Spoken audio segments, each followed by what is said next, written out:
Hi, my name's Mandy and welcome to my YouTube channel, What Mandy Made Next. I do apologise in advance, but I am just getting over the dreadful COVID, so it's left me a little breathless. So my granddaughter is due to have a party this weekend, and it's going to be inspired by the new Disney film Encanto. And she wanted me to make her a Princess Isabella dress. So I'll pop a picture up of Princess Isabella in her beautiful dress. So the first thing I did was source the fabric, and that was from a company online, and it's quite local to me actually, this company is. It's called White Lodge Fabric. I'll pop a link in down below to their website. They sell online in the UK, and I purchased this dusky pink, it's like a pinky lavender colour. It is showing a little bit bright there, but it is a little bit duller than what it's showing on screen. But this is the mainstay of the dress. It's a Duchess satin. And then I purchased some glittery tulle, which gets everywhere the glitter does. I also purchased some of this voile. It's got like these flowers on, which are like a flock. So I thought that would be quite useful for the layers of the dress. And I also purchased some flock dot. Now this is the wrong colour, this is a peach colour, because the sleeves are net with like these polka dots on, but this is obviously the incorrect colour and it just didn't look right. So I'd also purchased some white, which I'll talk about in a moment.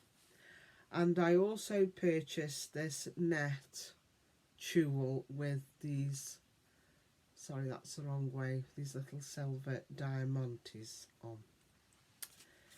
So the first thing I did was to choose a pattern. Now when we look at the Princess Isabella dress, it's a princess seamed bodice. So I decided I would use my trusty Butterick pattern 3762. Now I have made quite a few dresses out of this pattern for my granddaughter, so I know that the last size does fit her. But this has a gathered skirt, and I didn't want a gathered skirt on this because from what I can gather it is straight and then it flares out. So I decided to use the pattern for the bodice and the sleeves. So the first thing I did was cut out the front bodice piece and the two back bodice pieces from the Duchess satin, and then using the same pattern pieces I cut out a front and the two backs from the glitter tulle.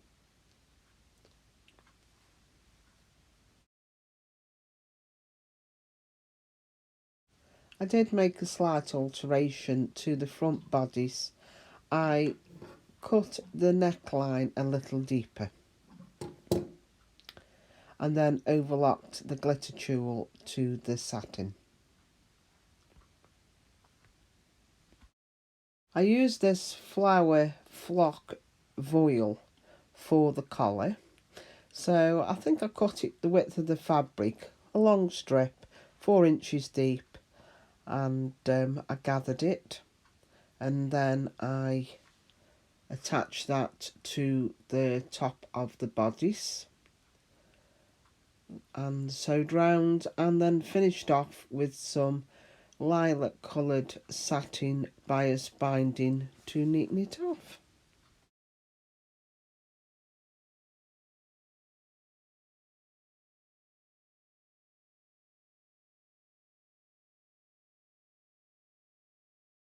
I also neatened the lower edge with the same bias binding just so that it gave it some definition and made it neater.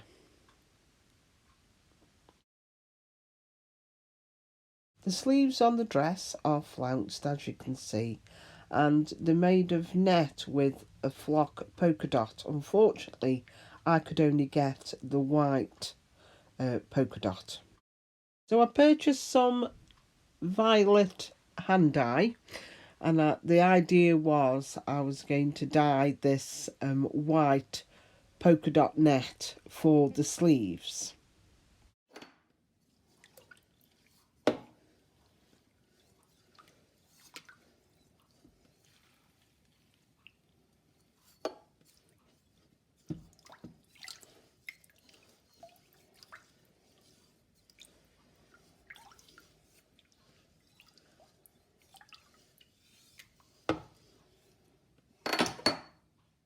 Fortunately, you can't use dye on synthetic fabrics, so the dye only had an affinity with the actual polka dots, and it just didn't look right, so I had to abandon that idea.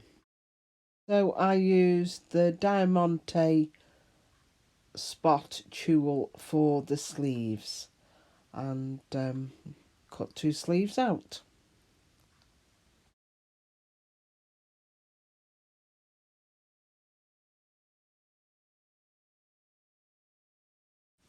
I then cut a strip of the tulle and pleated it and attached to the bottom of the sleeve to make the flounce.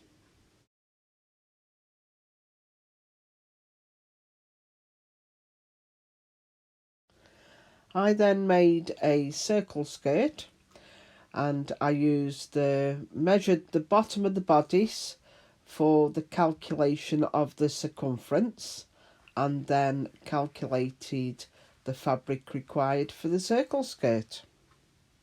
There are quite a few good sewing channels on YouTube that show you how to draft a circle skirt. So I'll pop the links into those particular channels I used down below.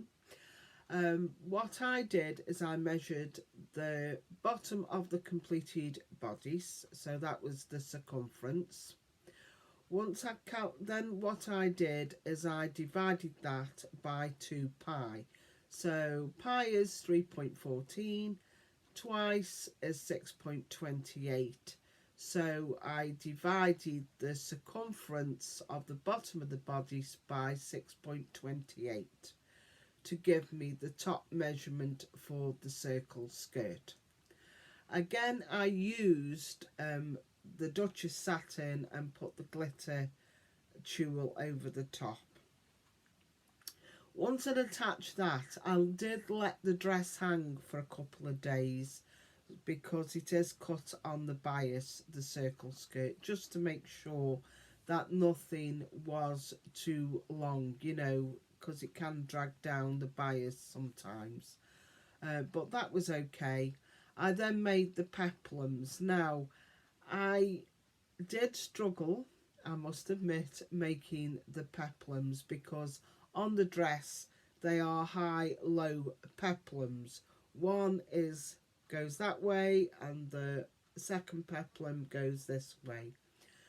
So what I was doing is I was cutting the circle out of the peplum as I would a circle skirt, and then I was trying to cut one end longer than the other, shorter than the other, if you know what I mean.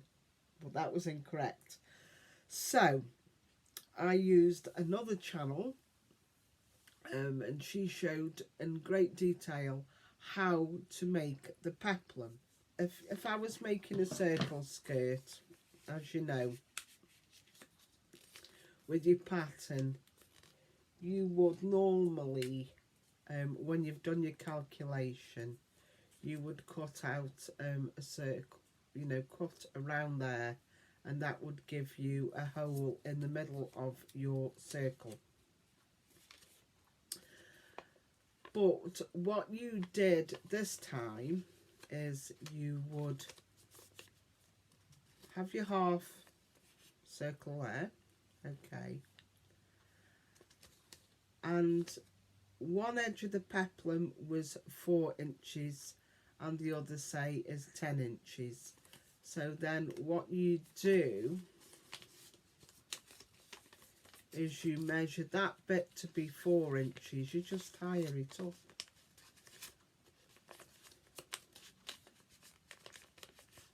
And this bit measured from there to there was 10.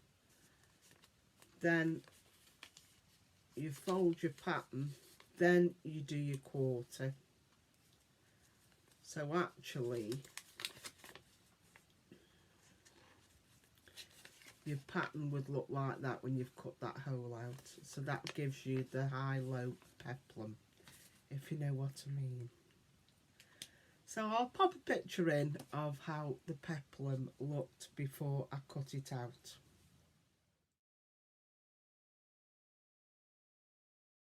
So this then needed me to, all I had to do then was to actually sew flowers on. So some of these are already made, which I had in my stash, and the rest I've popped together myself, sewn together myself, using beads and bits of spare fabric.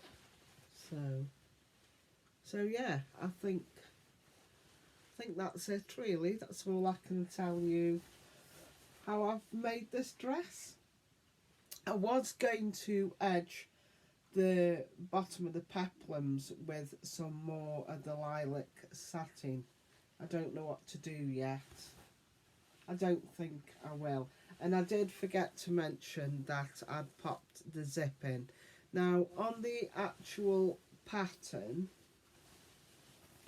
sorry if you can hear the rustling, the zip usually goes right down to the bottom of the dress, but that meant I would have to insert the zip and it would go through all the peplums. So I did finish the zip at the top of the bodice, and I am a little bit concerned about that because this means that when I open up the dress there's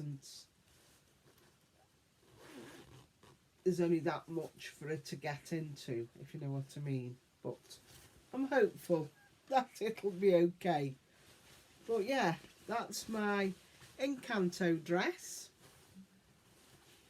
I've made the sleeves a little longer, and I've only put one flounce on because I think time was of the essence really.